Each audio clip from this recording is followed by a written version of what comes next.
প্রিয় দর্শক, মানচিত্রের নিয়মিত আয়োজন কথোপকথনে। নমস্কার। খবরের অন্তরালের খবর নিয়ে ক্যালকাটা ডায়ালগস থেকে মনোজ দাস। গতকাল ভারত আমেরিকার সম্পর্ক, বাংলাদেশের 12ই ফেব্রুয়ারির নির্বাচন, ইউনূস সরকারের পতন, শেখ হাসিনার অন্তর্বর্তী বা তদারকি সরকারের প্রধান হিসেবে দায়িত্ব গ্রহণের সম্ভাবনা নিয়ে একটি প্রতিবেদন করেছিলাম। আপনাদের কাছে আমি কৃতজ্ঞ যে বিপুল সংখ্যায় আপনারা আমার প্রতিবেদন দেখেছেন। শুধু দেখা নয়, প্রচুর দর্শক মন্তব্য করেছেন। বেশিরভাগের মন্তব্যে আমার বিশ্লেষণ ও তথ্য উপস্থাপনের প্রশংসা করা হয়েছে, তবে সমালোচনা করেও সামান্য হলেও কিছু মন্তব্য আছে। আমার আজকের এই এপিসোড সেই সমালোচনার বিন্দুগুলোকে মাথায় রেখে এবং সেই সঙ্গে কালকের এপিসোডের আলোচিত বিষয়গুলোকে আরো তথ্যের মধ্যে দিয়ে প্রতিষ্ঠিত করার জন্যেই আমি আজকের এই এপিসোডটা করছি। আলোচনার শুরুটা করি ভারত আমেরিকার সম্পর্ক নিয়ে, তাহলে বিষয়টিকে বলার সুবিধা এবং বোঝার সুবিধা হবে। চীনের সঙ্গে কানাডা ও ব্রিটেনের বাণিজ্য চুক্তির তীব্র বিরোধিতা করার পর ট্রাম্প সাহেব নিজে ঘোষণা করেছেন শীঘ্রই চীন সফরে যাবেন তিনি। ট্রাম্প সাহেব কি তাহলে ভোল পাল্টাচ্ছেন? এদিকে মার্কিন পররাষ্ট্র সচিব মার্কো রুবিও ভারতের পররাষ্ট্রমন্ত্রীকে ওয়াশিংটনে আমন্ত্রণ জানিয়েছেন বিশেষ আলোচনার জন্য। এই বিশেষ আলোচনার মধ্যে প্যাক্স সিলিকা, তাতে ভারতের অন্তর্ভুক্তির কথা আছে। প্যাক্স সিলিকা মানে সিলিকন ভ্যালির এই যে এআই ইত্যাদি নিয়ে আমেরিকা নিজস্ব একটি সংগঠন, নিজের দলের বা বলবো নিজের দলের নয়, তার মতাবলম্বী তাদের সাথে একটা যারা যেসব দেশ থাকতে পারে তাদেরকে নিয়ে আমেরিকা একটা সংস্থা তৈরি করতে চলেছে, যার কথা হচ্ছে প্যাক্স সিলিকা, যার নাম। এবং এখানে ভারতকে কিন্তু আমন্ত্রণ করা হয়নি এর আগে, কিন্তু এখন এই প্যাক্স সিলিকাতে ভারতের অন্তর্ভুক্তির জন্য পররাষ্ট্রমন্ত্রী জয়শঙ্করকে ফোন লাগিয়েছেন আমেরিকার পররাষ্ট্র সচিব সার্জিও গোর, যিনি ভারতে আমেরিকার রাষ্ট্রদূত এবং সেই সঙ্গে মধ্য এশিয়া ও দক্ষিণ এশিয়ার তিনি মার্কিন প্রতিনিধি। তিনি সেই সার্জিও গোর বলেছেন আগামীতে ভারত আমেরিকার সম্পর্কে নতুন দিগন্ত উন্মোচিত হতে যাচ্ছে। সব দেখে শুনে মনে হচ্ছে এই গত 1 বছরেরও বেশি সময় ধরে যে ভারত বিরোধিতা চলছিল ট্রাম্প সাহেবের, সেখান থেকে ট্রাম্প সাহেব সরে আসতে চাইছেন। চীন এবং ভারত বিষয়ে ট্রাম্প সাহেবের এই ইউটার্ন বা দ্বিমুখী চাল দেখে মনে হতে পারে চীনের ক্ষেত্রে তার সুর নরম হয়েছে, কিন্তু রাজনীতির অন্দরমহলে বিষয়টি আসলে আরো গভীর এবং কৌশলী। বিষয়টিকে 3টি প্রধান বিন্দুতে বিশ্লেষণ করা যায়। ট্রাম্পের ডিল মেকার কূটনীতি, যেটাকে বলা হয় বন্ধুর বেশে প্রতিদ্বন্দ্বী। ডোনাল্ড ট্রাম্পের চীন বিরোধিতায় কিন্তু আসলে ভাটাও পড়েনি, কোনো লাইন চেঞ্জ হয়নি, বরং তা একটা নতুন মোড় নিয়েছে। মূল উদ্দেশ্য কিন্তু একই জায়গায়। ট্রাম্প যখন ব্রিটেন এবং কানাডার সমালোচনা করেন চীনের সঙ্গে ব্যবসা করার জন্য, চুক্তি করার জন্য, তখন তিনি আসলে তার মিত্রদের উপর নিজের নিয়ন্ত্রণ বজায় রাখতে চাইছেন। আর নিজে যখন চীন সফরের ঘোষণা দিচ্ছেন, সেটা কোনো বন্ধুত্বের খাতিরে নয়, বরং একটা বিগ ডিল বা বড় কোনো চুক্তির লক্ষ্য নিয়ে। ট্রাম্পের কৌশল অনেকটা এরকম, আমি চীনের সঙ্গে কথা বলবো শক্তিশালী অবস্থান থেকে, কিন্তু তোমরা আমার মিত্র যারা, তারা যদি ওদের সাথে হাত মেলাও তবে সেটা দুর্বল যেভাবে সবলের শরণাপন্ন হয় সেরকম। প্যাক্স সিলিকা বা সিলিকন শান্তি বিষয়টি মূলত 21 শতকের ডিজিটাল আয়রন কার্টেন। ট্রাম্প প্রশাসন বুঝতে পেরেছে যে চীনকে প্রযুক্তিগতভাবে কোণঠাসা করতে হলে ভারতকে সঙ্গে রাখা অপরিহার্য। কেন ভারত? কারণ ভারতের বিশাল মেধা সম্পদ, ট্যালেন্ট পুল এবং ক্রমবর্ধমান সেমিকন্ডাক্টর ইকোসিস্টেম। সেই জন্যই ভারতের সাথে এখন তাকে এই প্যাক্স সিলিকাতে আনতেই হবে সমঝোতায়। সার্জিও গোরের কি ভূমিকা? মার্কিন রাষ্ট্রদূত সার্জিও গোরের মন্তব্যটি তাৎপর্যপূর্ণ, কারণ তিনি ভারতকে শুধু একটি বাজার হিসেবে দেখছেন না, বরং একটা টেকনোলজি পার্টনার, টেক পার্টনার হিসেবে দেখছেন। ভারতকে এই জোটে অন্তর্ভুক্ত করার অর্থ হলো ভবিষ্যতের কৃত্রিম বুদ্ধিমত্তা এবং চিপ তৈরির সাপ্লাই চেনে চীনের একাধিপত্য খর্ব করা। ভারতের গুরুত্ব তাহলে কিভাবে দিচ্ছেন আমেরিকা? মার্কিন পররাষ্ট্রমন্ত্রী মার্কো রুবিও যখন এস জয়শঙ্করকে আমন্ত্রণ জানান, তখন আলোচনার টেবিলে শুধু বাণিজ্য থাকে না, থাকে ভূ রাজনীতি, এই উপমহাদেশের রাজনীতি এবং তার সঙ্গে সারা বিশ্বের রাজনীতি।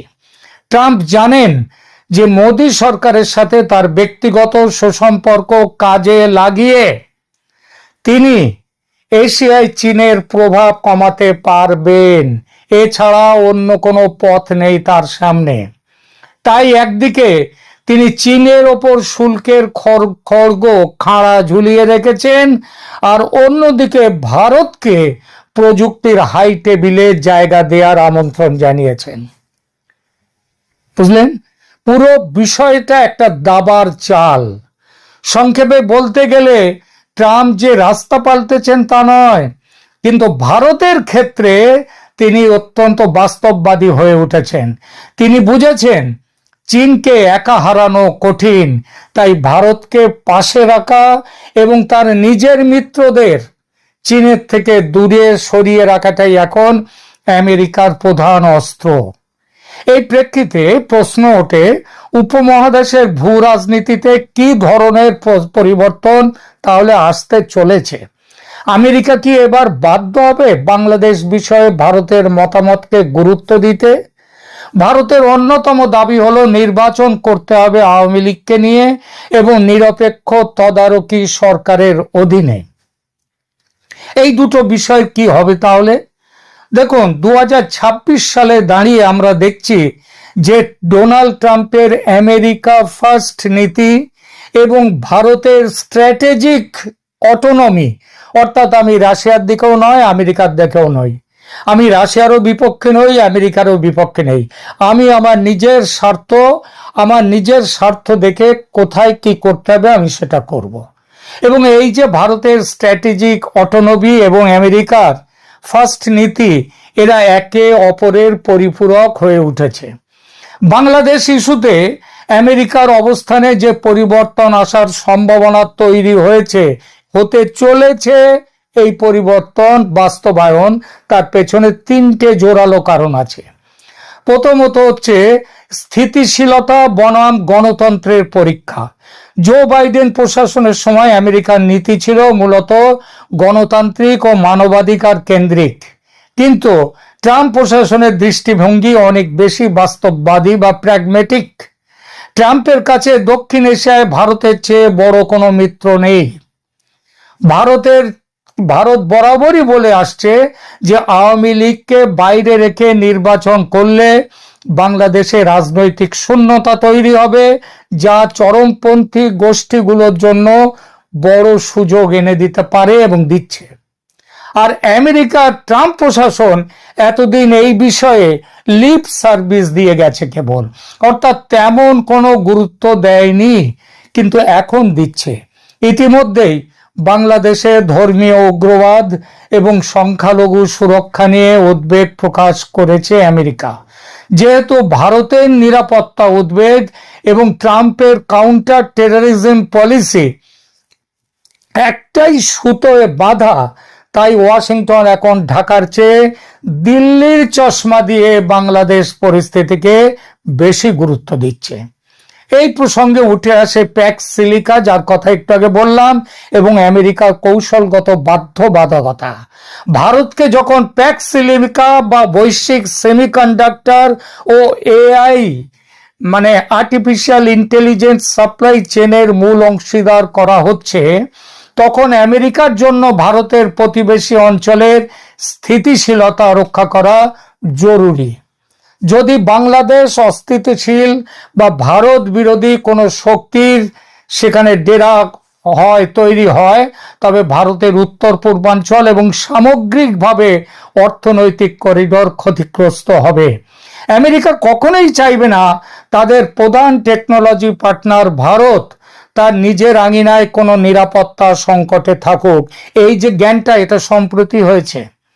এই কৌশলগত বাধ্যবাধকতা থেকেই ট্রাম্প প্রশাসন বাংলাদেশের নির্বাচন ইস্যুতে ভারতের মতামতকে অগ্রাধিকার দিতে শুরু করেছে। এই প্রসঙ্গে অবধারিতভাবে এসে যায় আওয়ামী লীগ ও তদারকি সরকার প্রসঙ্গ, যে কথাটি গতকালকের ভিডিওতে আমি বলেছি। ভারতের দাবি অনুযায়ী একটি অন্তর্ভুক্তিমূলক নির্বাচন যেখানে আওয়ামী লীগও অংশ নেবে, তা এখন আন্তর্জাতিক মহলে নতুন করে আলোচিত হচ্ছে এবং আলোড়িত হচ্ছে। যদিও বর্তমানে একটি অন্তর্বর্তীকালীন সরকার রয়েছে, কিন্তু ভারত চাইছে এমন একটি কাঠামোয় সরকার যেখানে সব পক্ষ সমান সুযোগ পায়, অর্থাৎ নিরপেক্ষ তদারকি সরকারের অধীনে নির্বাচন। বলা বাহুল্য, ইউনূস সরকারের কাজকর্ম প্রমাণ করে দিয়েছে যে এই সরকার আদৌ নিরপেক্ষ নয়। মার্কো রুবিও এবং এস জয়শঙ্করের সম্প্রতি কিছু আলোচনা হয়েছে ওয়াশিংটনে, এবং আগামী সপ্তাহে আরো বেশি হবে। এই সপ্তাহে জয়শঙ্কর ওয়াশিংটনে যাচ্ছেন, সেখানে এই বিষয়ের ওপর সিলমোহর পড়বে যে আমেরিকা এখন একতরফা সংস্কার বা সংস্কারের নামে আরো অস্থিতিশীলতা তৈরি করার যে কাজ চলছে বাংলাদেশে, সেটা বাদ দিয়ে দ্রুত এবং অংশগ্রহণমূলক নির্বাচন করতে হবে, সেই দিকে ঝুঁকেছে আমেরিকা। ভূ রাজনীতির সম্ভাব্য সমীকরণ তাহলে বর্তমানে কোথায়? আমেরিকার ভারত বাংলাদেশ নীতিতে ব্যাপক মৌলিক পরিবর্তন আসছে এবং সেটা স্পষ্ট হয়ে উঠেছে। মানবাধিকার ও সংস্কার বিষয়ে অগ্রাধিকার ছিল আঞ্চলিক স্থিতিশীলতা ও নিরাপত্তার। ভারতের মতামত শুনতেন বাইডেন, কিন্তু নিজস্ব পথে চলতে আমেরিকা। বর্তমানে ট্রাম্প প্রশাসন ভারতের নিরাপত্তা উদ্বেগকে অগ্রাধিকার দিচ্ছে। আওয়ামী লীগ ইস্যুতে আমেরিকার আওয়ামী লীগ বিরোধী কড়া অবস্থান ছিল। বর্তমানে আওয়ামী লীগকে নিয়ে অংশগ্রহণমূলক রাজনীতির পক্ষে সরব সমর্থন দিচ্ছে আমেরিকা।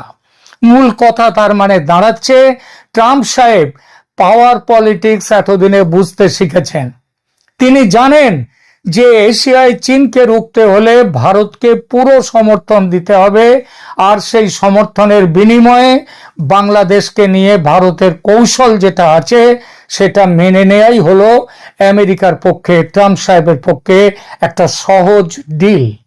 এখানেই প্রশ্ন ওঠে যে বাংলাদেশের বর্তমান অন্তর্বর্তীকালীন সরকার এই প্রবল ভূ রাজনৈতিক চাপের মুখে তাদের নির্বাচনী রোডম্যাপ পরিবর্তন করতে বাধ্য হবে কি না।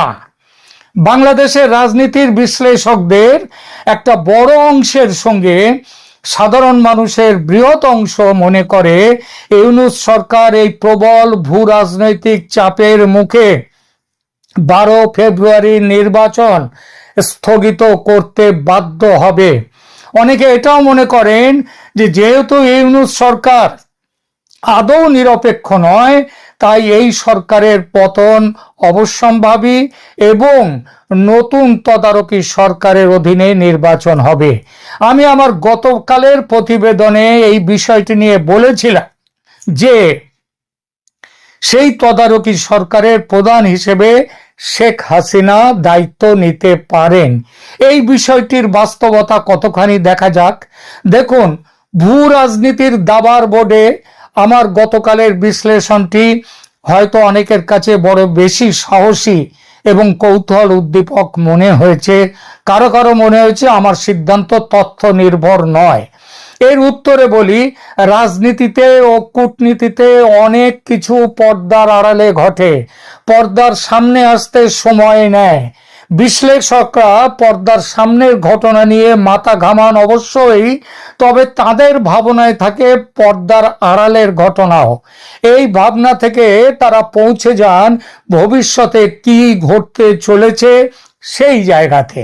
আমার আওয়ামী লীগ বিষয়ে কালকের বলা কথাগুলো এই পর্দার আড়ালের কর্মকাণ্ডকে ভিত্তি করে, বিশেষ করে প্যাক্স সিলিকাতে ভারতের অন্তর্ভুক্তি এবং সার্জিও গোরের বার্তার প্রেক্ষাপটে দক্ষিণ এশিয়ার রাজনীতিতে যে বড় ধরনের হাওয়া বদল হচ্ছে তা অস্বীকার করছেন না আন্তর্জাতিক বিশ্লেষকরা। দেখা যাক তারা কি বলছেন। প্রথমত, 12ই ফেব্রুয়ারির নির্বাচন অনিশ্চয়তা নাকি ইউনূসের জেদ? বর্তমান অন্তর্বর্তীকালীন সরকার এবং প্রধান উপদেষ্টা মোহাম্মদ ইউনূস কিন্তু এখনো পর্যন্ত 12ই ফেব্রুয়ারির নির্বাচনে অটল রয়েছেন। তিনি বারবার বলছেন যে যাই বলুক নির্বাচন এই তারিখেই হবে।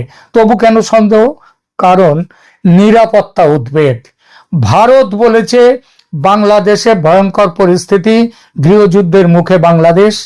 মার্কিন দূতাবাসও ইতিমধ্যেই নির্বাচনের সময় সহিংসতার ব্যাপারে সতর্কতা জারি করে দিয়েছে। তাদের যারা বাংলাদেশে মার্কিন নাগরিকরা যারা আসতে চায় বা যারা আছে তাদের জন্য তৃতীয় ধরনের সংকেত সতর্কতা জারি করেছে। রাজনৈতিক চাপ দেখুন, এর সাথে সাথে আছে নিরাপত্তা উদ্বেগের সাথে।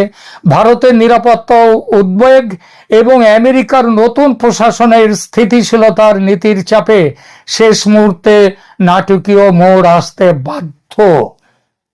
তৃতীয়ত, গণভোটে জামাত জোট ও সরকারের পরাজয়ের সম্ভাবনা। আগে ভেবেছিল জামাত এবং ইউনূস সরকার, এরা ভেবেছিল যে ভোটের পক্ষে রায় নিয়ে তারা রাজত্ব চালিয়ে যাবে। বাংলাদেশের খ্যাতনামা সামাজিক মাধ্যম মানচিত্র 45,000+ মানুষের অংশগ্রহণে একটি বড়সড় জরিপ প্রকাশ করেছে, যেখানে 90% মানুষ হ্যাঁ ভোটের বিরোধিতা করেছে। অর্থাৎ জুলাই সনদ গৃহীত হচ্ছে না। ওদিকে সংসদ নির্বাচনেও বিএনপির জয় জয়কার বলে দিচ্ছে যে প্রায় সমস্ত জরিপকারী তারা বিএনপিকে জয়ী দেখাচ্ছে। তাহলে ভোট করে কেন নিজের বিপদ ডেকে নিয়ে আসা? সুতরাং নির্বাচন স্থগিতের ব্যাপক সম্ভাবনা। দ্বিতীয়ত, শেখ হাসিনার প্রত্যাবর্তন। এটি একটি জটিল সমীকরণ। শেখ হাসিনার দ্রুত দেশে ফেরার যে সম্ভাবনার কথা গতকাল বলেছি এবং শেখ হাসিনা নতুন তদারকি সরকারের প্রধান হিসেবে ফিরবেন বলে যা বলেছি তা বর্তমানে রাজনৈতিক ও আইনগতভাবে কঠিন মনে হতেই পারে অনেকের কাছে, বিশেষ করে আইনি বাধার কারণে, তার উপরে দেয়া মৃত্যুদণ্ডের কারণে। কিন্তু যে প্রক্রিয়ায় আন্তর্জাতিক ট্রাইব্যুনাল কানুনকে এড়িয়ে এই ট্রাইব্যুনাল গঠিত হয়েছে, যে প্রক্রিয়ায় বিচার হয়েছে, যেভাবে জাতিসংঘের মানবাধিকার কমিশনের ভুল রিপোর্টের ওপর ভিত্তি করে সাক্ষ্য প্রমাণ তৈরি হয়েছে, তাতে এই বিচার প্রক্রিয়া সম্পর্কে সিরিয়াস প্রশ্ন তুলেছে আন্তর্জাতিক মহল। সুতরাং ইউনূস জমানার পতন হলে এই জমানায় শেখ হাসিনার বিচারের রায়েরও মৃত্যু ঘটবে, আর সেটা নিশ্চিত করার লক্ষ্যে চলেছে ভারত, আর আমেরিকাও সেটা মানতে হবে বাধ্য হয়ে। কারণ ভারতের ওই যে বললাম ক্রমবর্ধমান প্রভাব এবং আমেরিকার নতুন ডিল, নতুন সম্পর্কে বোঝাপড়া। ট্রাম্প প্রশাসন এবং সার্জিও গোর যে ভারতের সাথে সম্পর্ককে নতুন উচ্চতায় নিয়ে যাচ্ছেন, তার প্রভাব বাংলাদেশে পড়বেই। ভারত অবশ্যই চাইবে বাংলাদেশে এমন একটি সরকার আসুক যারা তাদের সিকিউরিটি কনসার্ন বুঝবে। আমেরিকা যদি ভারতের পরামর্শকে পুরোপুরি মেনে নাও নেয় কোন ব্যাপারে, হাসিনার প্রত্যাবর্তনের ব্যাপারে, তাহলেও তারা হয়তো আওয়ামী লীগকে নিষিদ্ধ না করায় একটা অংশগ্রহণমূলক নির্বাচনের জন্য চাপ দিতে পারে।